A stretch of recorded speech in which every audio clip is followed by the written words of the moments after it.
હાલો મિત્રો, તો આજે આપણે બનાવશું આખી ડુંગળીનું શાક. કઈ રીતે ડુંગળીનું શાક બનાવીએ તમે જો. મિત્રો, તો આપણે સૌપ્રથમ કુકરમાં ડુંગળીને બાફવા નાખી દેવું.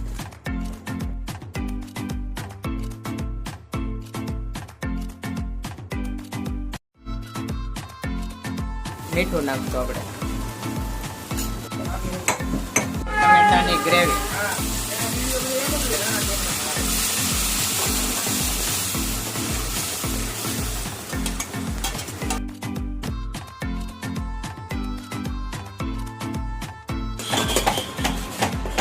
નાખશું 1 ચમચી વઘાણી નાખશું, 1 ચમચી હળદર અને 4 ચમચી મરચું. આપણી ગ્રેવી છે તૈયાર.